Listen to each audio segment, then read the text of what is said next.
గున్న మామిడి కొమ్మ మీద గూళ్ళు రెండున్నాయి. గున్న మామిడి కొమ్మ మీద గూళ్ళు రెండున్నాయి. ఈ పాట వినగానే ఈ పాటలో నటించిన ఇద్దరు బాల నటులు మన కళ్ళ ముందు కదలాడతారు.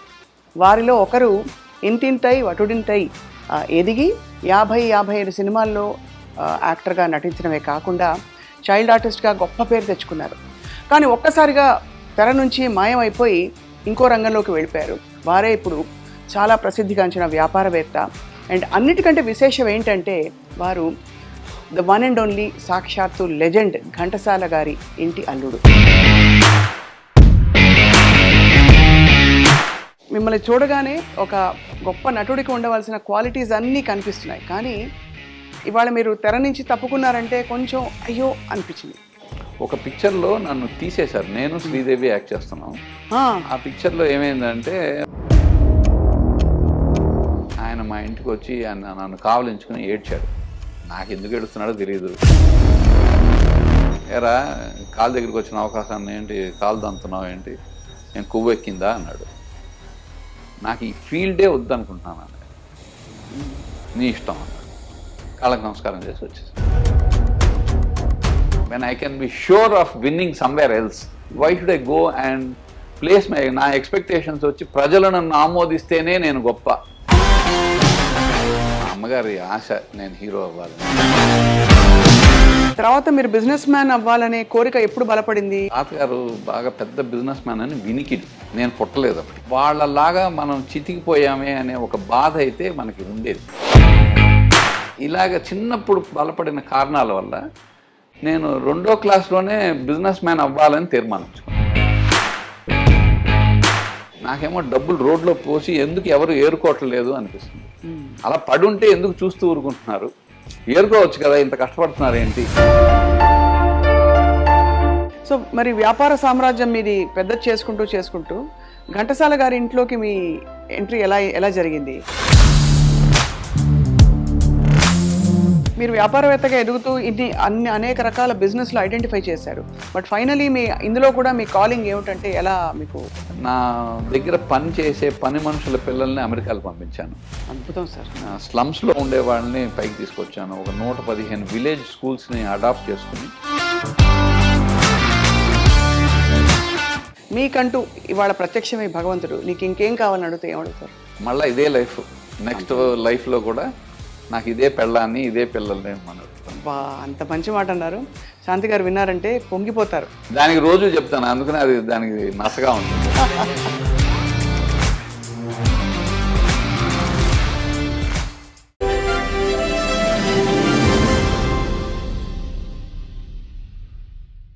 అందరికీ నమస్కారం. గున్న మామిడి కొమ్మ మీద గూళ్ళు రెండున్నాయి, ఒక గూటిలోన రామచిలకుంది. ఈ పాట గుర్తుంది కదా అందరికీ. ఈ పాట వినగానే ఈ పాటలో నటించిన ఇద్దరు బాల నటులు మన కళ్ళ ముందు కదలాడతారు. వారిలో ఒకరు ఇంతింతై వటుడింతై ఎదిగి 50-55 సినిమాల్లో యాక్టర్గా నటించడమే కాకుండా చైల్డ్ ఆర్టిస్ట్గా గొప్ప పేరు తెచ్చుకున్నారు. కానీ ఒక్కసారిగా తెర నుంచి మాయమైపోయి ఇంకో రంగంలోకి వెళ్ళిపోయారు. వారే ఇప్పుడు చాలా ప్రసిద్ధిగాంచిన వ్యాపారవేత్త. అండ్ అన్నిటికంటే విశేషం ఏంటంటే వారు ద వన్ అండ్ ఓన్లీ సాక్షాత్తు లెజెండ్ ఘంటసాల గారి ఇంటి అల్లుడు. ఇవాళ మనం సురేంద్ర గారితో మాట్లాడబోతున్నాం.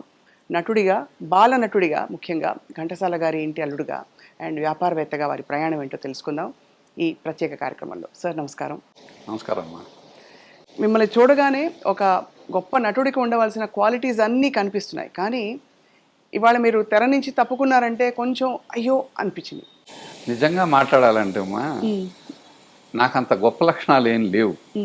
ఏదో దేవుడు ఏదన్నా ఒకవేళ ఇచ్చి ఉంటే అది ఒకటే ఉంది. కానీ వాళ్ళకి తెలిసినంత, వాళ్ళు చేసినంత కష్టాలు, వాళ్ళ హీరోలు పడేంతటువంటి కష్టాలు కానీ, వాళ్ళు నేర్చుకున్నటువంటి విద్యలు కానీ అవేవి మనకు నేర్చుకునే ఓపిక లేదు, మనం నేర్చుకోలేము కూడా. It is not easy to become a hero. అవును. సో ఒక గుర్రపు స్వారీ తెలిసి ఉండాలి, ఒక కత్తిసాము తెలిసి ఉండాలి, ఒక ఫైట్ తెలిసి ఉండాలి, ఒక వెస్టర్న్ డాన్స్ తెలిసి ఉండాలి.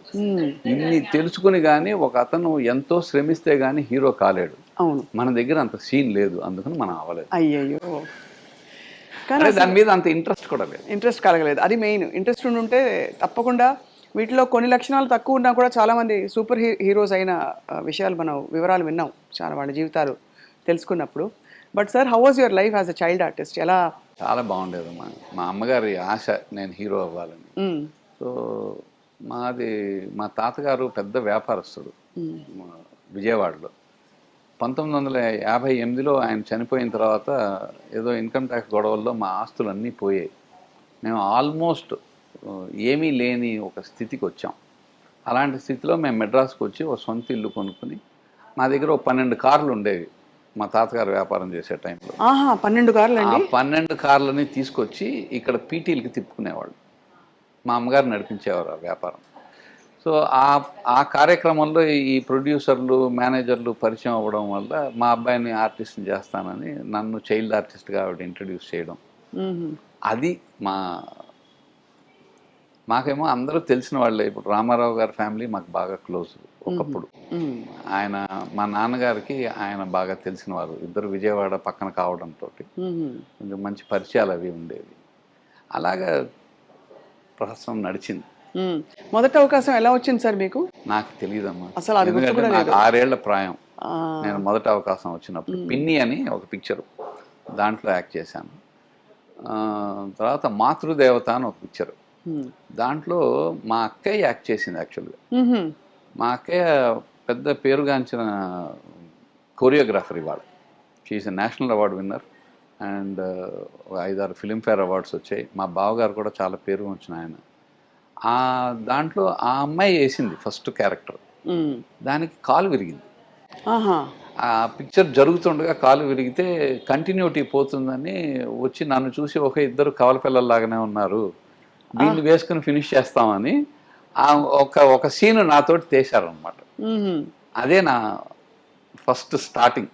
ఇంకా దాని తర్వాత అలా అలా అలా 50 పిక్చర్ల దాకా వేశాను. 50 పిక్చర్లు అంటే మామూలు విషయం కాదు. పెద్ద పెద్ద హీరోలకు మీరు చైల్డ్ రోల్ వేశారు అందరికి.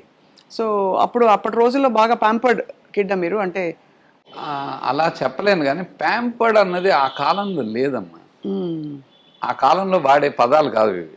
ఎవరు ఎక్కడ ఉండాలో అక్కడ ఉంచేవాళ్ళు ఇంట్లో. కాకపోతే స్కూల్కి వెళ్ళక్కర్లేదు, అదొక ఇన్సెంటివ్. అదే అది తప్పితే మిగతా అంతా మామూలే. జాలీగా ఉండేది. మనకి పొద్దున్న తీసుకెళ్ళేవాళ్ళమ్మా. ఒక రోజులో మన మీద ఒక 4 షాట్లు తీస్తే పెద్ద విశేషం, అది కూడా ఉండదు. సో కానీ మనం ఉండాలి అక్కడ, ఎప్పుడు పిలుస్తారో తెలియదు. సో మనం అక్కడ కూర్చున్నాం, ఊరికే కూర్చోం కదా, చిన్నపిల్లలం, ఆడుకుంటాం, తిరుగుతాం. అందువల్ల ఎక్కడెక్కడ ఏ షూటింగ్ జరిగినా వెళ్ళి కాసేపు నుంచి చూసి వాళ్ళతో కబుర్లు చెప్పుకుని మళ్ళీ వస్తాం. మన చిన్నపిల్లలు కాబట్టి అందరూ మన పిలిచి కాసేపు మాట్లాడతారు. అవును అవును అవును. అలా ఈ క్రమంలో మీకు మీ ఫ్రెండ్స్ తర్వాత మీ తోటి టీచర్ల మధ్య చాలా మంచి పేరు ఉండేది. ఎందుకంటే ఆ రోజుల్లో క్రేజ్ ఎక్కువ, ఇప్పుడు కొంచెం కామన్ అయింది కానీ. అవునమ్మా, అదైతే ఉండేది. ఏ స్కూల్లో చదివారు సార్? నేను రామకృష్ణ మిషన్ అమ్మా. ఓ, నేను చదువుకున్నది తెలుగు మీడియమే. తెలుగు మీడియంలో కావాలని ఏరికోరి చదువుకున్నారు తెలుగు మీడియం? ఇక్కడ ఉండే తెలుగు వాళ్ళందరూ తెలుగు మీడియమే చదివేవాళ్ళు. అప్పుడు ఇంకా ఇండస్ట్రీ ఇక్కడ నుంచి మూవ్ అవ్వలేదు కదా. అవునవును, చాలా ఇక్కడే ఉండేవాళ్ళం కాబట్టి అందరి పిల్లలు తెలుగు మీడియం అంటే రామకృష్ణ మిషన్ లేదా శారదా విద్యాలయం ఉంది. ఆడపిల్లలు అయితే అక్కడ చదివేవాళ్ళు. ఇంకా కొంచెం డబ్బులు ఉన్న వాళ్ళ పిల్లలు ఇంగ్లీష్ మీడియం కావాలనుకునే వాళ్ళు ఇక్కడ హోలీ ఏంజల్స్ కాన్వెంట్ ఉంది, దాంట్లో చదివేవాళ్ళు. ఇప్పుడు మా రామారావు గారి అమ్మాయిలు ఇద్దరు అక్కడే చదివారు. సో మరి రామారావు గారి కుటుంబంతో అంత సాన్నిహిత్యం ఉండి? అందరూ తెలియదు కానమ్మా, మాకు పురంధేశ్వరి గారును భువనేశ్వరి గారు ఇద్దరు మాకు బాగా తెలుసు. మేము డాన్స్ క్లాస్లో డాన్స్ నేర్చుకునేవాళ్ళం. అదే, మీ దొడ్డమ్మ గారు కూడా మాకు టీచర్. అవును అవును, వెంపటి గారి అకాడమీలో. అక్కడ వాళ్ళు కూడా నేర్చుకునేవాళ్ళు. మా ఇల్లు వాళ్ళ ఇల్లు పక్క పక్కనే ఉంటాయి కాబట్టి అక్కడి నుంచి ఇంటి దాకా నడుచుకుని రావడం, వాళ్ళు అటు పోతే మేము ఇటు పోవడం, అలాంటి స్నేహం. మీరు అంత నాట్యం నేర్చుకుని అంటే శ్రద్ధగా ఏదో చేయాలనే ఒక కోరిక ఉండుంటుంది లోపల. మా నాట్యం నేను ఎంతవరకు నేర్చుకున్నాను అంటే, ఇప్పుడు మా అక్కలిద్దరు మంచి డాన్సర్స్. మంచి పర్ఫామ్ చేయగలిగి చాలా గొప్ప నాట్య కళాకారులు. నా వరకు ఏంటంటే మొదట్లో ఏదో మా అమ్మగారి ప్రోద్బలం వల్ల నేర్చుకున్నాం. దాని తర్వాత డ్యాన్స్ని నేను దాన్ని ఆస్వాదించాలి అంటే నాకు అది అర్థం కావాలి అని నేను నేర్చుకున్నాను.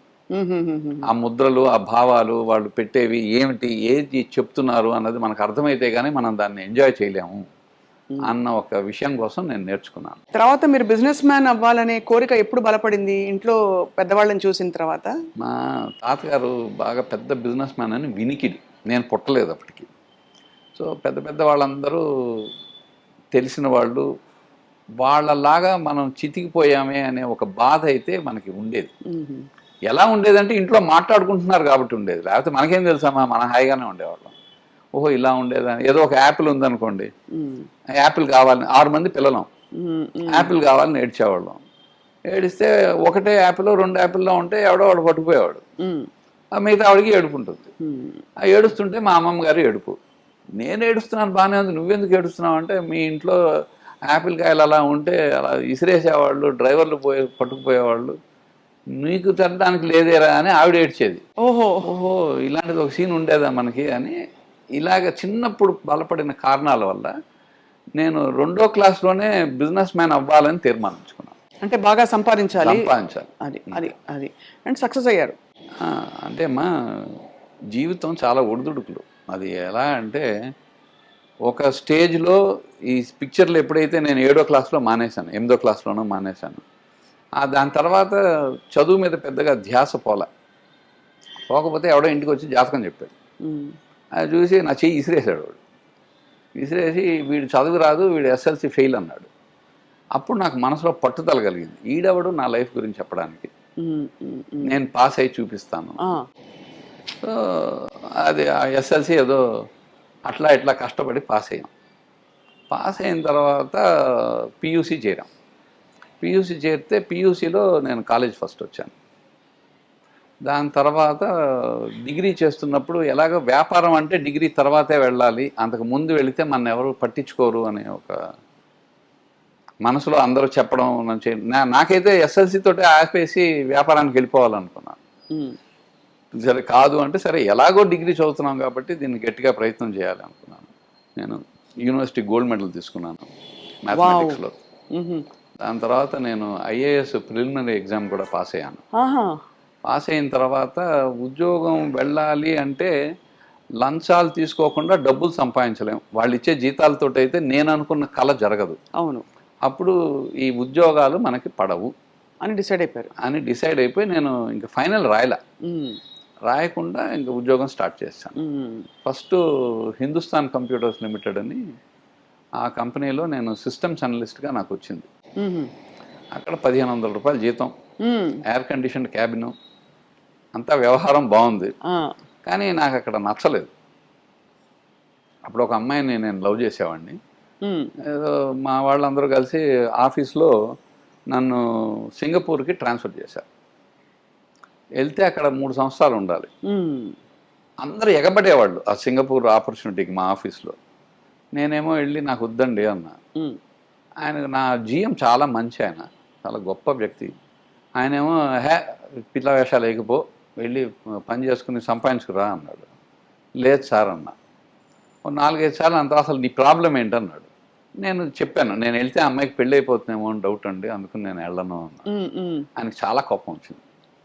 ఎందుకు పనికిరాని వాళ్ళ తయారవుతున్నావు, బయలుదేరు, వెళ్ళి రా, అన్నీ ఉంటాయి, ఆ అమ్మాయి కాకపోతే ఏంటి ఇంకొక అమ్మాయి ఉంటుంది. ఆయన ఏదో చెప్పాల్సిన పెద్ద మనిషి తరహాగా చెప్పాడు. మనకు నచ్చలేదు, రిజిగ్నేషన్ ఇచ్చి బయటకు వచ్చాను. వచ్చిన వాడిని ఏం చేయాలా అంటే, ఏదో ఒక వ్యాపారం తట్టింది, ఏదో ఒకటి చేద్దామని ఒక ప్రొవిజన్ స్టోర్ ఒకటి స్టార్ట్ చేసి ఇంటి పైనే పెట్టి బిగిన్ చేసాం. డెలివరీ బాయ్ రాలేదనుకో, నేను సైకిల్ వెళ్ళి డెలివరీ ఇచ్చేవాడిని. అబ్బా. సో ఆ రోజుల్లో నాకు 200 వచ్చేవి నెలకి. మా ఇంట్లో అందరూ డిసైడ్ అయిపోయారు, వీడు పిచ్చేయడం అయిపోయాడు, ఎక్కడ 1500 జీతం, ఎయిర్ కండిషన్డ్ క్యాబిన్లో కూర్చుని ఉద్యోగం చేసుకునేవాడు, 200 రూపాయలకి సైకిల్ తీసుకుని అందరి ఇళ్ళకి వెళ్ళి పచారీ సామాన్లు ఇవ్వడం ఏంటి అని. నా ఐడియా పచారీ సామాన్లు అమ్ముకుందామని కాదు, వీ షుడ్ స్టార్ట్. మన దగ్గర డబ్బులు లేవు, రూపాయి పెట్టుబడి లేదు, ఎలా పైకి రావాలి. ఆ ప్రస్థానంలో అలాగా ఏదో ఒక ఇద్దరు ముగ్గురు ఫ్రెండ్స్తో కలిపి ఒక ఎలక్ట్రానిక్స్ ఫ్యాక్టరీ పెట్టి ఎవ్వరూ తయారు చేయని ఐటమ్స్ ఇండియాలో ఫస్ట్ మనమే తయారు చేయాలని అది ఐడియా రావడం గొప్ప.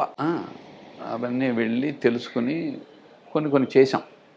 ఫస్ట్ రీఛార్జబుల్ బ్యాటరీ అన్నది ఇండియాలోకి నేనే తీసుకొచ్చాను. అబ్బబ్బబ్బబ్బబ్బా. సో అది ఫ్యాక్టరీ లేదు మన దగ్గర, డబ్బులు పెట్టడానికి మన దగ్గర లేవు. సో ఇంపోర్ట్ చేసి ఆ ఇంపోర్టెడ్వి అమ్మేవాళ్ళం. దానికి ఛార్జర్లు మేము తయారు చేసేవాళ్ళం. దాంతో అదొక వ్యాపారం అయింది. తర్వాత first inverter in India we have manufacture. Wow sir. అది పనిచేసి చావదు. ఐడియా అయితే బాగానే ఉంది కానీ అది అప్పుడప్పుడు పోతూ ఉంటుంది. మొత్తానికి కష్టపడి దాన్ని నిలబెట్టి అది ఒకటి చేసాం. ఎలక్ట్రానిక్ స్టెబిలైజర్స్ చేసాం. ఇలాగ ఆ కాలంలో లేనివి కొన్ని చేసుకుంటూ వచ్చేటప్పటికి కేబుల్ టెలివిజన్ అన్నది 81. అప్పటికి ఇంకా ఇండియాలో కేబుల్ టెలివిజన్ లేదు. We're the first people to give cable television. మీరు 89లో ఇండియా కేబుల్ టెలివిజన్ వచ్చింది. మేము 81లో ఇచ్చాం. 84 అనుకుంటాను ఇందిరాగాంధీ గారు చిక్మంగళూరు కాన్స్టిట్యుయెన్సీ ఆవిడ అక్కడ వాళ్ళకేమో దూరదర్శన్ రాదు. ఏషియన్ గేమ్స్ వచ్చాయి ఇండియాకి. అవును 81లో స్టార్ట్ చేశారు కదా. 80లో 82 జ్ఞాపకం లేదమ్మా. సో అక్కడ ఎంపీ సిపాని అని ఒక ఆయన ఉండేవారు. ఆయనకి ఏంటంటే ఎలాగైనా ఆవిడని ఇంప్రెస్ చేయాలి అని ఆవిడ కాన్స్టిట్యుయెన్సీలో అందరూ ఆవిడ అడ్రస్ చూడాలి. దూరదర్శన్ రాదు, ఎలా చూపిస్తారు? అప్పుడు ఇన్సాట్ 2D అని మనకు ఒక శాటిలైట్ ఉండేది. ఆ ఇన్సాట్ 2D నుంచి డిష్ వేసి ఛానల్ తీసి దాంతో పాటుగా అప్పటికే BBC అవి వచ్చేవి. ఆ 4 ఛానల్స్ కలిపి ఫస్ట్ 5,000 మందికి చిక్మంగళూరు ఫుల్ టౌన్ వైర్ చేసి అందరికీ చూపించాం. అద్భుతం అసలు. అంటే ఈ ఐడియాలు ఎలా స్ఫురించాయి? ఇక్కడ అవసరం ఉంది మంది. ఏమో అమ్మా, నాకైతే నేను ఏ ఊరికి వెళ్ళినా ఎక్కడికి వెళ్ళినా నాకు వ్యాపారం ఆటోమేటిక్గా కనబడుతుంది. నాకేమో డబ్బులు రోడ్లో పోసి ఎందుకు ఎవరు ఏరుకోవట్లేదు అనిపిస్తుంది. అలా పడుంటే ఎందుకు చూస్తూ ఊరుకుంటున్నారు, ఏరుకోవచ్చు కదా, ఇంత కష్టపడుతున్నారు ఏంటి అలా అనిపిస్తుంది. చిన్న వ్యాపారం దగ్గర నుంచి పెద్ద వ్యాపారం దాకా నాకు తెలిసిపోతాయి. అది ఆ భగవంతుడు ఇచ్చిన కృప. అది మీకుండే నిజంగా అది ఇట్స్ అ గ్రేస్ అండి. బికాస్ అసలు ఈ అవసరం ఉంది, ఈ బ్యాటరీలు ఇలా రీఛార్జబుల్ కావాలని, లేదు కేబుల్ టెలివిజన్లో దేర్స్ అ నీడ్ గ్యాప్ అని తెలుసుకోవడం అనేది చాలా. అలాగే న్యాచురల్. మేము 99 కాదు 2003 అప్పటికి ఇంకా వాయిస్ మెయిల్ లేదు ఇండియాలో. మేము ఒక కంపెనీ పెట్టాం, వాయిస్ ఇండియా దాని పేరు. వాయిస్ ఇండియా అని పెట్టి we developed A software for sending voice mail. అది వేరే కారణాల వల్ల, అంటే అప్పటికి 16 రూపాయలు ఉండేది ఒక కాల్, ఒక నిమిషానికి. సో మనం 1 రూపాయిలో ఇదే పంపించాలి. ఇక్కడ ఉండే వాళ్ళు అమెరికాతోటి కానీ వాళ్ళు ఇక్కడికి కానీ మెసేజ్లు ఇస్తే పిల్లలు మాట్లాడుకోవాలి అనే ఒక ఉద్దేశంతో రూపాయికి ఇద్దామని మేము ఆ సాఫ్ట్వేర్ని డెవలప్ చేయడం జరిగింది. ఒక వాయిస్ మెయిల్ రూపాయి అని. By the time we developed it was about 1.5 year పట్టింది మాకు ఈ కంపెనీ పెట్టి అన్నీ చేయడానికి. ఇంత లోపల మారన్ ఏమో మినిస్టర్ అయ్యారు. ఆయన రూపాయికి కాల్ ఇవ్వాలి 1 నిమిషానికని ఆయన పట్టుబట్టి ఆయన తీసుకురావడం మొదలెట్టాడు. ఇంకా అప్పటికి రాలా రూపాయికి, 4 రూపాయలకి వచ్చింది. 16 నుంచి 4 వచ్చింది. 4 నుంచి రూపాయి అవ్వడం కష్టం కాదు, ఈ వ్యాపారం మనకి రాదు అని మేము దాన్ని అబాండన్ చేసాం. విషయం ఏంటంటే ఆ సాఫ్ట్వేర్ కానీ నేను ఉంచి దాన్ని కానీ నేను అమ్మి ఉంటేనే 1000 కోట్లు వచ్చి ఉండేవి. అబ్బా. ఎందుకంటే ఆ సాఫ్ట్వేర్ డెవలప్ చేయడానికి తర్వాత 2 రోజులు పట్టింది. అవును, టెలికాం డిపార్ట్మెంట్లో, ఆ టెలికాం ఇండస్ట్రీలో ఉండేవాళ్ళకి.